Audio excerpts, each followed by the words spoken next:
Éric Garot, bonjour. Bonjour Didier. Vous êtes le directeur général de Claranoa. Vous avez présenté aujourd'hui aux investisseurs vos résultats annuels 2024-2025 avec cette transformation de l'entreprise. On s'était vu il y a quelques semaines maintenant. Là, on a les résultats avec une activité stable et un résultat net de 73 millions d'euros. Qu'est-ce qui est significatif après la cession, bien sûr, de Planétard sur la période?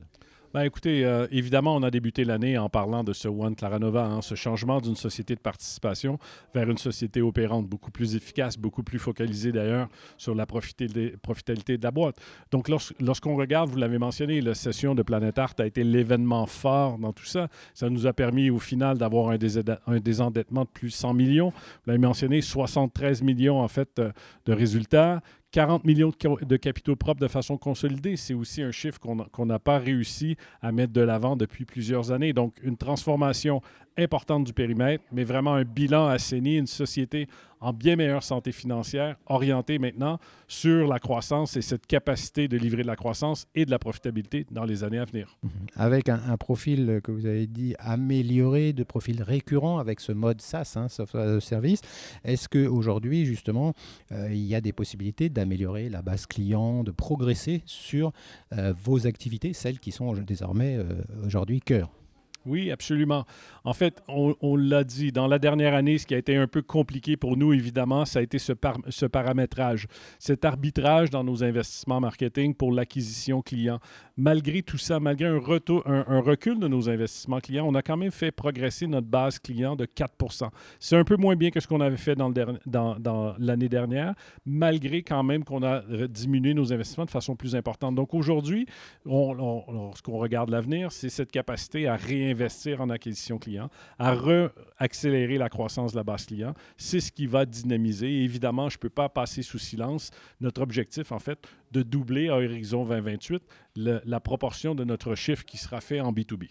Alors, il peut y avoir encore des sessions. Vous avez parlé de sessions non-core aux États-Unis notamment. Et puis, il y a My Devices, toujours en quête d'un repreneur.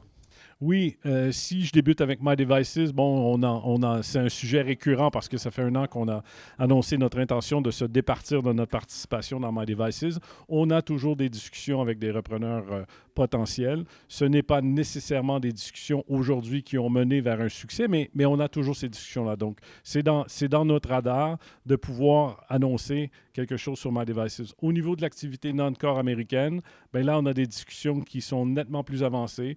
On a mentionné ce soir avec quand même assez de conviction notre capacité à céder ces opérations non-core américaines, potentiellement même, je dirais, avant la fin de l'année calendaire 2025. Donc, on s'inscrit dans cette logique-là de recentrage et de vraiment focaliser sur les activités corps du business qui, eux, sont en progression et évidemment également très profitables. Alors, il y a eu aussi beaucoup de questions sur la dette et le refinancement de la dette. Vous avez souhaité d'ailleurs préciser ce que vous appelez un désendettement massif et notamment ce que la dette Shaney Capital. Qu'est-ce qui, justement, est important de ce point de vue-là, si je me place du côté de l'actionnaire? Lorsqu'on regarde évidemment une dette à 16 %, ça a un poids énorme dans les résultats financiers. Ça veut dire cet arbitrage, servir la dette avant tout parce que c'est la responsabilité que nous avions envers Chini et envers nos prêteurs. De l'autre côté, dans certains cas, ce qui veut dire que oui, est-ce qu'on est obligé de faire des choix et peut-être de retenir des investissements sur des activités soit profitables, mais peut-être avec un retour sur l'investissement un peu plus loin? C'est ce qu'on a fait dans le passé. Donc, un refinancement de Chini nous permettra aujourd'hui, avec notre profil évidemment et notre bilan renouvelé, d'espérer et d'aller négocier des taux qui seront marchés, qui reflèteront notre profil de risque. Ça veut dire au final moins de charges d'intérêt et un poids sur nos résultats beaucoup moins grand, ce qui au final également mènera sur une capacité renouvelée d'aller réinjecter des sommes en acquisition client pour stimuler notre croissance. Peut-être qu'aujourd'hui, le marché n'a pas encore intégré ce profil de risque que vous dites renouvelé ou ce meilleur profil de risque pour, on va dire, justement ce sujet dette et ce sujet refinancement à venir. Ben, force est d'admettre que c'est difficile pour moi de commenter vraiment le cours de bourse, la valorisation de la société. Par contre, ce que nous, on voit et dans les discussions qu'on a, bien, évidemment, on fait l'exercice que plusieurs d'autres font. On regarde nos performances financières, on regarde nos KPI qui sont vraiment comparables et même dans certains cas meilleurs que les compétiteurs dans l'industrie. Après, on ne peut que constater le fait que lorsqu'on regarde les valos d'autres sociétés, est-ce qu'on a l'impression que Claranova offre aujourd'hui une belle opportunité d'investissement, probablement un titre qui est sous-évalué et qui n'a pas pleinement réalisé son potentiel? Ben, je vous dirais oui, c'est plutôt notre façon de voir les choses. Alors, vous avez donné des perspectives à échéance 2028, des perspectives d'activité, perspectives aussi de rentabilité. Et vous l'avez dit à plusieurs reprises ici même devant les investisseurs, vous pensez être plutôt en haut de la fourchette, comme on dit. Mais vous avez précisé aussi, attention, pas de croissance linéaire. Oui, parce que dans cette transformation de l'organisation, évidemment, lorsqu'on mentionne on voudra et on se départira des activités non-core américaines, ben, c'est déjà ça un recul précisément au niveau du chiffre d'affaires.